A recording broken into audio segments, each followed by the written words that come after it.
My mom dropped me on my head as a child. So I am running a solo self-found hunter on hardcore classic WoW. This means I can only use gear and items that I find or craft myself. The goal is to reach level 60 and see if I can survive on a class that I have never played before. Our journey starts in the Valley of Trials, where the color orange gets burned into your retinas. But after fixing up our add-ons, we pick up our first quest, which has us kill 10 boars. As a hunter, our main priority is to stay away from our enemy and attack them from range using our bow. That's why kiting is also really important before we get a pet, which I personally already couldn't wait for.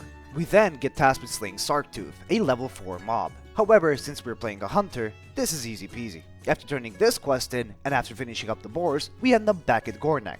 We accept a lot more quests, and this time we venture out bonking the lazy peons, grabbing the scorpoid tails, cactus apples, and last but not least, slaying the vile familiars. Dinging level 4 in the process, which means it's time for some new spells. They even named a spell after me. We now head into the Burning Blade Coven, and kill Yerok Baneshadow for his medallion, and recover Tazriel's pickaxe. While we are walking back, I want to answer the question. Crafted Locked Hardcore will continue. I just need a change of scenery, something I could chill out playing instead of burning out, running through Darkshore for the 5th time. Also, wearing quest rewards and drops feels so good right now. So after turning in the quests and vendoring some trash, we venture forth to Durotar, and then end up in the Senjin village, and finally purchase a brand spanking new bow. We then spend some time grinding some mobs while on our way to the Razor Hill. We turn in a quest in Razor Hill and reach level 6, unlocking even more spells. But since we were very broke, we pick up the Hunter's Mark, which increases our ranged attack power by 20. I thought this was more important than Arcane Shot. And after clearing our bags, restocking on arrows and venturing out, we found ourselves at Tiragard Keep. At the top of the fortress, there is Lieutenant Benedict, who also has a guard. Not knowing they would pull together, I shoot my shot. This is how that went.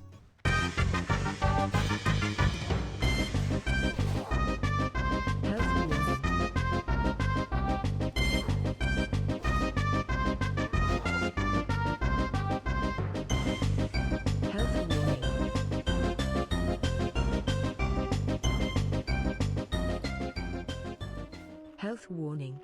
I think what people say about hunters, and now that I am playing hunter, it is very true. But nevertheless, we survived, grabbed the leather, and finished off the marines and the sailors. Now back at Razor Hill, we turn in a couple of quests and reach level 7. We finally learn Arcane Shot and venture out once more. This time getting the Makura Eyes, Gnomish Tools, and Crawler Mucus. It was now time to kill some Quillboars and grind a lot of experience. Turning in the quests has us reach level 8. Unlocking Parry, Raptor Strike, and Concussive Shot. That last one I can't learn because I'm still very broke, but it's okay. We buy a lot of arrows, train first aid, mining, and engineering. We also pick up a mining pick in case we stumble across any nodes while out hunting, which I am very glad we did because Durotar was filled with copper nodes. I honestly do understand why people both love and hate this zone. Let's be honest, constantly seeing orange and the zone being desolate makes for a very unimmersive experience, but the sheer amount of quests, mobs, and resources the zone offers makes it a worthwhile trade-off. We walk down towards the Senjin village, and in the meantime we also grab a couple of copper nodes. Reaching the Kolkar Crag, we go in and steal some attack plans. And grab more copper. At the second attack plan, we also see a chest, so we quickly grab that too. Now that we had all the attack plans, we head back to the village and turn in some quests. And we even buy a brand new tomahawk. I know I'm a hunter and I mostly use my ranged weapon, but until we get a pet, we get into close quarter combat very often. So we do need to get a good melee weapon as well. Now it was time for the worst quest ever, the Tail Lasher Eggs. Or so I thought. See, back in the original hardcore server launch, this quest was literally impossible to do. Since the servers were so popular and so many people were going again, this specific area was always overfilled. Even now there are quite a few people questing in this area, but it's nowhere near as bad as it used to be. And then I lose connection. In the water. Logging back in. We're safe, so we now have to slay the Durotar Tigers, Hex Trolls, and grab the rest of the Tail Lasher Eggs, Minshina's Skull, and of course the Voodoo Trolls. When Zalazane respawns, I quickly grab aggro, but I also grab aggro from the mobs around, so I run away, get back to the camp and pick up his head, some copper, kill more Voodoo and Hex Trolls, and finally head back to the Senjin village. Reaching level 9 after turning in the quest and hearthstoning back to Razor Hill. By the way, if you're unsure about playing a hunter, that whole segment took me 20 minutes, and that is without pet and with me being generally bad at this game. So do with that information as you will. Back at Razor Hill, we level up our engineering a little bit and then purchase some arrows, and venture out killing Razormane Dust Runners and Battle Guards. We then head over to the Harpies because we need to grab the sacks of supplies. Now here is where I saw something quite interesting. You see all of these low levels?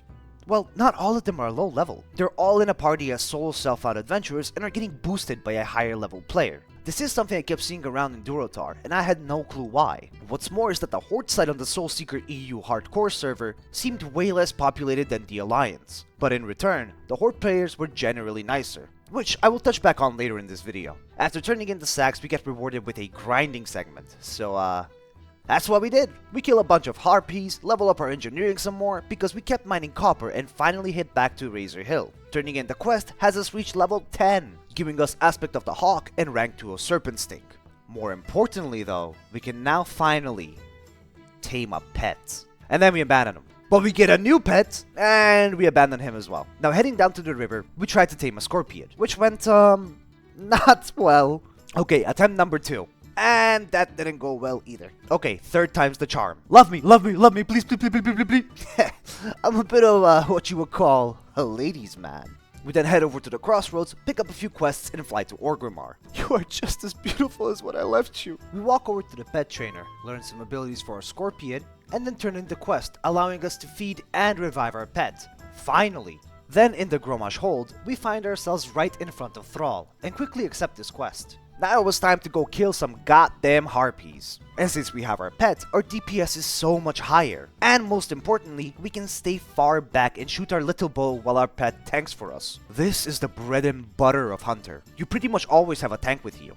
Mr. President, there was a second group of boosters. These absolute bastards were here at midnight farming the same mobs I was farming, and there was at least 4 of them at all times, spread out trying to kill the harpies quickly. Honestly, this would be extremely fun with friends, like a 5-man group open world questing, doing dungeons together and just generally progressing together. Though this would literally be impossible because half the people I know will stay up 3 nights in a row and end up getting 60 while I would still be at level 15. And right now I had the problem of trying to complete my goddamn quest while these guys were around. It took me almost 30 minutes just to complete this one quest. Walk back. Level engineering. Turn in that quest and we get a nice little bow upgrade, granting us an extra 1.3 DPS, which I was very happy about. Now at Orgrimmar, we vendor some trash and head out immediately. We are level 11 and on the hunt for some crocolisks, because they for some reason swallowed an amulet. While hunting these crocolisks, make sure to like and subscribe so you don't miss out on any future episodes, and it helps out a ton. Now back to the video. We finally got the amulet, and now it's time for the big bad boss of Durotar, Fizzle. After clearing a path to him, we pull him, sending our pet to tank, and here's how that went. We may have sacrificed the pet, but this was extremely necessary, as otherwise we would have been dead meat. I then grab his claw and take off to greener pastures. I absolutely lied, it's time to grind even more. First we level up our first aid a little bit, since we had a lot of linen cloth. Grind some mobs and head back to Razor Hill to level up our engineering and smelt all of our copper ores into bars. We keep leveling our engineering because we had a plan. We were going to craft the rough boomstick, but we needed a wooden stock. So we head over to Orgrimmar, then to our engineering trainer, and we pick up the wooden stock. Finally, we go to the anvil, and then we craft it, only to find out that orcs can't use guns. And none of the weapon trainers here teach you how to use guns, meaning that if we wanted to use this weapon, we would have to go to Thunderbluff and learn guns there. I decided screw that and instead leveled our engineering some more, getting some rough copper bombs and learning how to make the scope, which increases our range damage by 1. Also, you know how hunters have inventory issues because of quivers? Well, it gets so much worse when you're also doing professions. And it's even worse if you are so huntarded that you don't bank your resources before venturing out again. Anyways, we spent some more time grinding more harpies until we could finally turn in the quest and reach level 12. We train a singular spell because we are very broke due to leveling our engineering and train first aid so we can make the heavy linen bandages. I then sell some of them and only learn Wing Clip, on top of our previously learned rank 2 of Arcane Shot. Wing Clip is amazing because it helps you slow down your enemies, and our survival toolkit was starting to take shape. We then end up at the Skull Rock, which has claimed many lives, so we have to proceed with caution. We continue clearing until eventually I just kinda got spooked and thought I am simply going to just skip this quest. It's a cave, there are hyper spawns, and every mob has a pet. And I do not like a fair fight, let me tell you that. We turn in the quest and get rewarded with a sword that gives +2 agility. Very juicy. We go to Orgrimmar, turn in a bunch of quests, and pick up a quest for the Ragefire Chasm. This is a dungeon located in Orgrimmar, same as the Stock Case, which is located in Stormwind. However, you do not need to be a high level for this dungeon. You can do it as early as level 13. though definitely not advised. And this is where I find out that if I wanted to train two-handed swords, I would have to go to the Undercity via the Zeppelin. So I decided to give it a shot. I absolutely loved the Halloween event, and here lies King Theranos Menethil II, killed by his own son. Man, I hope we get another re-release of Wrath. I absolutely loved that expansion. Anyways, now at the Undercity, we train two-handed swords and we can finally equip it. The Steady Bastard Sword. Once that was over and done with, we harped back to Razor Hill, vendor some items because we are still broke, and train Journeyman First Aid. Now we can actually go further than the Barrens, where the grass is green and it's lively and beautiful. Psych! More orange! We go over to where the cats are and tame one, train their abilities, and we are now unstoppable. At the Dreadmist Peak, we have to destroy the Demon Seed, so it was the perfect opportunity to test out our brand new pets. We even get rewarded with a green leather vest that gives +2 agi and +1 stamina, which felt absolutely amazing to have. After destroying their malicious plans, we head back down and go to rectify the Razormane situation. Okay, so our cat may have died, but that's okay. Honestly, Hunter is so incredibly fun. I get why people play this class. You get to go around Azeroth playing Pokemon while also shooting from the back. This class is absolutely busted in terms of enjoyment and gameplay. Now, we just need 2 more Razormane Hunters. This is when I remembered I could actually name my pet. And since it was a cat, I thought I should name it Ash, which is the same name my cat in real life has. Look at him! He's adorable! We recently got this cat and he's only 3 months old, but he has brought a lot of joy and pain into our lives. After getting all of the Planestrider beaks, we finally head back to the crossroads. We vendor some trash and turn in a couple of quests. We now had to kill zebras, raptors, pick up some mushrooms, more raptors, explore the forgotten pools, and then we went to the dry hills to kill some harpies for their totems. Now, this is what I meant about Horde being nice. Literally every person that walked by gave me a buff. For example, this druid, he buffed me with Mark of the Wild and Thorns. And then Ash died again, so we revved him back up. Finally getting all of the totems, we head back to the crossroads. And even though we had a lot of quests already completed, I wanted to get a full quest log. So we go back to the Razormanes, this time killing Defenders, Geomancers, and grabbing the Crossroads supply crates. And then we fight Kreenix Gnarls now. Did the Blizzard devs ever consider that somebody would try to say his name out loud? This took me so many takes! Anyways, he's dead. Just like Levi's warrior, here's the screenshot. And after killing this Geomancer, we reach level 14. We then head back and turn in all of our quests, putting us at almost level 15. We also pick up a time-sensitive quest, which we had to turn in over at Thunderbluff. So we first went to Camp Durajo, picked up the flight path, and then we went to Mulgore and finally to Thunderbluff. Turning the quest in grants us 2 swiftness potions, increasing our run speed by 50% for 15 seconds. This is a get out of jail free card. And we fly back to the crossroads, wasting no time. We kill more Planestriders, Savannah Huntresses, turning in this quest has us reach level 15, and we even repair the machine. We also grouped up with this Warlock because we were both on the same quest. And this mob had a very long respawn time. So instead of wasting both of our times, we just grouped up. We turned in the quest we completed and then flew to Orgrimmar. I don't know why I flew to Orgrimmar, but it's okay. Because we see this Thunder Fury wielding warrior who also had Nax Rama's gear. A proper chat indeed, so we just had to salute him. Then back to the crossroads, and it was time to fight Ichiaki. Now that this was done, it was time to try our absolute hardest to find a dungeon group for Ragefire Chasm. The only problem is that, as I mentioned, the Horde side of the server was sadly pretty empty, since most people were playing Alliance. But that did not stop me. We searched far and wide and finally got that invite. The group had a priest, a mage, and including me, 2 hunters. Thinking we would get a tank, I just flew over, and noticed that the last group member was a rogue.